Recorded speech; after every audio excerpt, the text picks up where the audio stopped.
எல்லாருக்கும் வணக்கம். என்னோட பேர் நிவேதா. என்னோட மாவட்டம் பாத்தீங்கன்னா தேனி மாவட்டம். நாங்க ஒரு சின்ன கிராமத்துல ஒரு சின்ன ஊர்ல நான் ஒரு அரசு பள்ளியில தான் படிச்சேன். என்னோட ஃபேமிலியில பாத்தீங்கன்னா நான் தான் பெரிய பொண்ணுன்றதுனால ஸ்கூல்லாம் படிக்கும்போது எனக்கு ஏதாவது டவுட் இருந்ததுன்னா சொல்லி தரதுக்கெல்லாம் பெருசா அக்கா தங்கச்சி இல்ல பக்கத்துல இருக்கவங்க அந்த மாதிரியான இல்லை. ஏன்னா நாங்க ரொம்ப இன்டீரியரா உள்ள இருந்தோம். ஸோ அப்போ அந்த டைம்ல எல்லாம் என்னோட டீச்சர்ஸ் வந்து எனக்கு ரொம்பவே சப்போர்ட் பண்ணுவாங்க. எனக்கு வந்து டியூஷன் போய் படிக்க முடியாதுன்றது அவங்களுக்கு தெரிஞ்சதுனால ஈவினிங்ல எல்லாம் கொஞ்சம் டைம் எடுத்துப்பாங்க. எடுத்து எனக்கு நல்லா சொல்லி தருவாங்க. நான் 9th 10th எல்லாம் வரும்போது மேக்ஸ் எல்லாம் இருக்கும். ஸோ மேக்ஸ் எல்லாம் எப்படின்னா நமக்கே தெரியும்ல, மேக்ஸ் 10th மேக்ஸ்னா கொஞ்சம் கஷ்டமா இருக்கும். ஸோ அந்த டைம்ல எல்லாம் அவங்க வந்துட்டு எனக்கு நீ சாட்டர்டே சண்டே வந்து ஃப்ரீ டைம்ல எல்லாம் வீட்டுக்கு வா, நான் உனக்கு வந்து கிளாஸ் எடுக்கிறேன், அப்போ உனக்கு இன்னும் கொஞ்சம் கூட நல்லா புரியும். எனக்காக ஸ்பெசிஃபிக்கா எனக்கு மட்டும் தனியா கிளாஸ் எடுப்பாங்க. இல்லை என்ன மாதிரி என்னோட ஃப்ரெண்ட்ஸும் இருப்பாங்க. அவங்களும் வந்துட்டு அவங்களுக்காக டைம் ஸ்பெண்ட் பண்ணி மேம் வந்து கிளாஸ் எடுப்பாங்க. ஸ்கூலிங்க்கு அப்புறமா வந்து எனக்கு ஒரு ஆக்சிடென்ட் ஆயிடுச்சு. அதுக்கப்புறம் என்னால வந்து ஒரு 3 இயர்ஸ் வந்து வெளியே போக முடியல. ஸோ அந்த டைம்ல நான் அப்படியே ரொம்ப டவுன் ஆயிட்டேன். நான் அப்படியே தான் இருந்தேன். சொசைட்டியை ஃபேஸ் பண்றதுக்கு எனக்கு அந்த அளவுக்கு ஒரு பெரிய கான்ஃபிடென்ட் இருந்துச்சுன்னா சொல்ல முடியாது, இருக்கும். பட் வெளியே போகலாமா வேண்டாமா அப்படின்ற ஒரு தாட் மட்டும் எனக்குள்ள ஓடிட்டே இருந்துச்சு. ஸோ அந்த டைம்ல என்னோட ஸ்டாஃப் என்னோட ஃப்ரெண்ட்ஸ் எல்லாருமே கால் பண்ணி நீ இந்த மாதிரி இருக்கக்கூடாது, நீ வந்து கொஞ்சம் வெளியே வர ட்ரை பண்ணு, அடுத்து வந்து நெக்ஸ்ட் என்ன படிக்கலாம் அப்படின்னு யோசி, அந்த மாதிரி நிறைய விஷயங்கள் வந்து எனக்கு சொல்லியிருக்காங்க. பட் அவங்க சொன்னாலுமே எனக்கு வெளியே போகும்போது நான் எப்படி இந்த சொசைட்டியை ஃபேஸ் பண்ணுவேன், என்னால் அதை பண்ண முடியுமா அப்படின்ற ஒரு தயக்கம் இருந்துகிட்டே இருக்கும். பட் கண்டினியூஸ் சப்போர்ட்ன்றது ஒன்று இருக்கு இல்லையா, நமக்கு வந்து நான் திரும்ப திரும்ப அதை கொடுத்துட்டே இருந்தாங்க. என்னோட ஃப்ரெண்ட்ஸும் சரி, என்னோட ஸ்டாஃபும் சரி.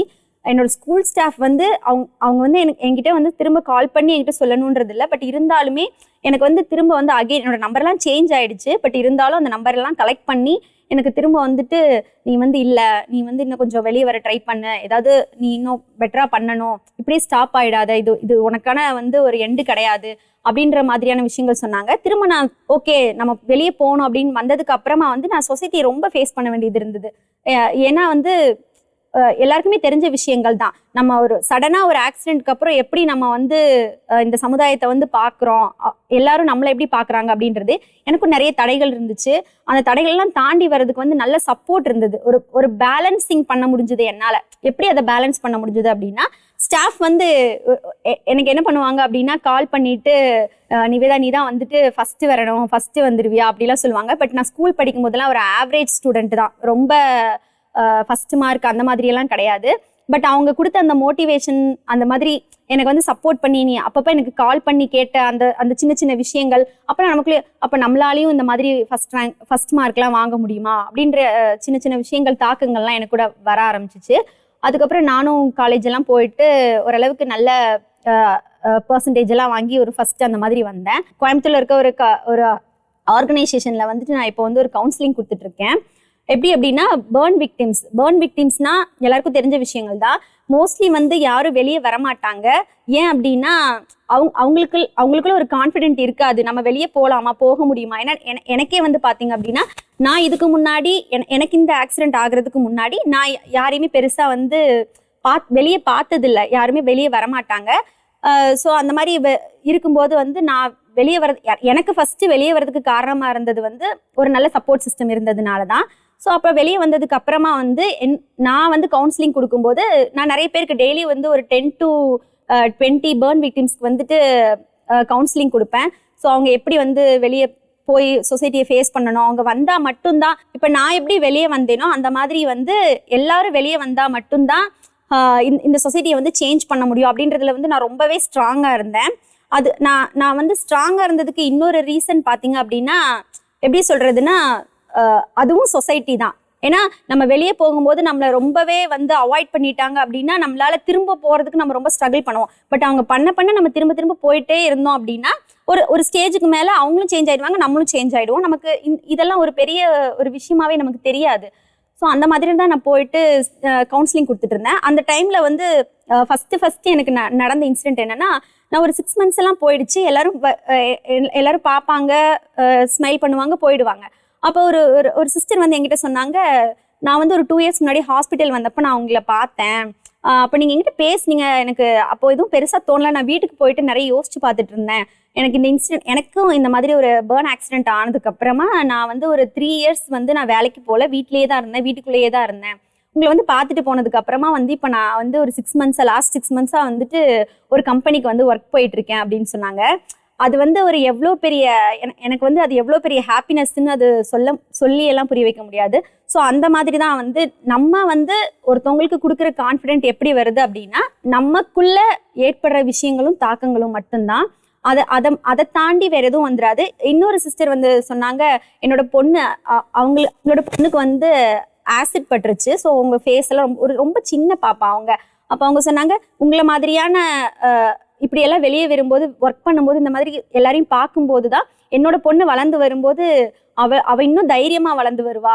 அவளுக்கு எதுவுமே ஒரு பெரிய விஷயமா தெரியாது. ஆனா உங்களை பார்க்கறதுக்கு முன்னாடி நான் ரொம்ப யோசிச்சுட்டு இருந்தேன், என் பொண்ணு எப்படி வளர்ந்து வரும்போது ஏதாவது ஃபீல் பண்ணுவா, அவளை நான் எப்படி சமாதானப்படுத்துவேன், அந்த மாதிரி நிறைய விஷயங்கள் அவங்க வரி பண்ணிட்டு இருந்தேன். ஆனா இப்ப நான் உங்களை பார்த்ததுக்கு அப்புறமா, உங்ககிட்ட பேசினதுக்கு அப்புறமா நான் வந்து அது பெருசா எடுத்துக்கிறது இல்லை அப்படின்னு சொல்லி அவங்களும் ரொம்ப ரொம்ப எப்படி சொல்றது, ரொம்ப சந்தோஷப்பட்டாங்க. இந்த மாதிரி டெய்லி வந்து நம்ம நிறைய பேரை பார்க்கும்போது எனக்குள்ள ஒரு பெரிய மாற்றம் வந்திருக்கு. நான் மற்றவங்களுக்குள்ளேயே ஒரு மாற்றத்தை ஏற்படுத்தி எனக்குள்ளேயே ஒரு மாற்றம் வந்திருக்கு. அது எப்படி இவ்வளோ மாற்றம் வந்துச்சு அப்படின்னா, நான் திரும்பவும் சொல்றது அதே தான். நம்மளோட பேஸ் வந்து எங்க இருக்கு அப்படின்றதா. நம்மளோட பேஸ் ரொம்ப ஸ்ட்ராங்கா இருந்துச்சு அப்படின்னா நம்ம எவ்வளோ தூரம் வேணாலும் போக முடியும். நானும் ஒரு தமிழ் மீடியத்துல ஒரு டியூஷன் இல்லை ஒரு கோச்சிங் சென்டர் அந்த மாதிரியான எந்த ஒரு விஷயமே எனக்கு கிடையாது. இல்லை எனக்கு மேல அக்கா அண்ணா தம்பி எப்படி சொல்லித்தரதுக்கும் யாரும் கிடையாது. என்னை சுத்தி இருந்த என்னோட ஸ்டாஃப், ஃப்ரெண்ட்ஸ், நான் எல்லாருமே முயற்சி பண்ணி தான் ஒரு அந்த லெவல்ல இருந்து இந்த லெவலுக்கு என்னால வர முடிஞ்சிருக்கு. ஸோ என்னால ஒரு தமிழ் வழி கல்வியில படிச்சு இவ்வளவு தூரம் ஒரு நல்ல ஸ்டாண்டர்டா வர முடிஞ்சுது அப்படின்னா, என்னோட தம்பி தங்கச்சிங்களுக்குமே எல்லாருக்குமே, அரசு பள்ளியில படிக்கிற எல்லாருமே ஒரு நல்ல லெவலுக்கு வர முடியும்னு நான் நினைக்கிறேன். ஸோ தமிழ் வழி கல்வின்றது வந்து நம்மளோட பெருமையா நான் நினைக்கிறேன். நம்ம வீட்டுல இருந்து தான் எந்த ஒரு விஷயமானாலுமே ஆரம்பிக்கும். அங்க நமக்கு வந்து ஒரு தடை இருந்துச்சு அப்படின்னா அந்த தடையை தாண்டி வரது இன்னும் கஷ்டமா இருக்கும். நம்ம வந்து சொசைட்டி எப்படி வேணாலும் ஃபேஸ் பண்ணிடலாம். ஆனா நம்ம வீடுன்றது வந்து இன்னும் கூட நமக்கு ஒரு பெரிய இதா இருக்கும். எப்படின்னா, அதை தாண்டிட்டோம் அப்படின்னாலே நம்ம வந்து சொசைட்டியை ஈஸியாவே வந்து ஃபேஸ் பண்ண முடியும். எனக்கு இந்த மாதிரி ஆக்சிடென்ட் ஆனப்போ வந்து என்னோட ஃபேமிலி ரொம்ப சப்போர்ட்டா இருந்தாங்க. எப்படி சொல்றது அப்படின்னா, அவங்களுக்கு வந்து முடியலனாலுமே நம்ம பொண்ணு வந்து மனசு விட்டுறக்கூடாது, எதா இருந்தாலும் அவளை நம்ம வந்து ஸ்ட்ராங்கா வச்சுக்கணும் அப்படின்றதுல வந்து என்னோட பேரண்ட்ஸ் வந்து ஒரு பெரிய கான்ஃபிடென்ட். என்னோட அப்பா, என்னோட அம்மா, பாட்டி எல்லாருமே வந்து எனக்கு ஒரு பெரிய கான்ஃபிடென்ட். அவங்க ஃபர்ஸ்ட் எனக்கு கான்ஃபிடென்ட் கொடுத்து விடலை, அப்படி எனக்கு அலோ பண்ணல அப்படின்னா நான் நெக்ஸ்ட் ஸ்டெப் வந்து அங்க வரவே முடியாது இல்லையா. அந்த மாதிரி தான் இப்போ வந்து நிறைய வந்து நம்ம பார்க்குறோம். நிறைய ரிசல்ட் எல்லாம் வந்துச்சு அப்படின்னா வந்து ரொம்ப ஸ்டூடெண்ட்ஸ் எல்லாம் வந்து வெக்ஸ் ஆயிடுறாங்க.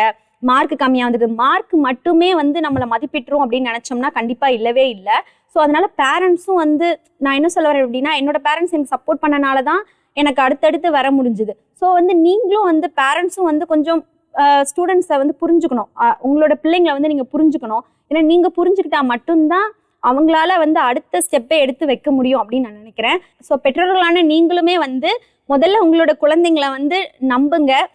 மறுபடியும் சொல்றேன், மார்க் மட்டுமே நம்மளை வந்து மதிப்பிட்டுறாது. ஒரு முதல் மதிப்பெண்ணோ இல்லை வந்து நான் வந்து ஒரு நல்ல மார்க் வாங்கியிருக்கேன் அப்படின்னா மட்டும்தான் சர்வைவ் ஆக முடியும் அப்படின்றதெல்லாம் கிடையாது. அவங்களுக்குன்னு ஒரு கனவு இருக்கும், அவங்களுக்குன்னு ஒரு லட்சியம் இருக்கும்.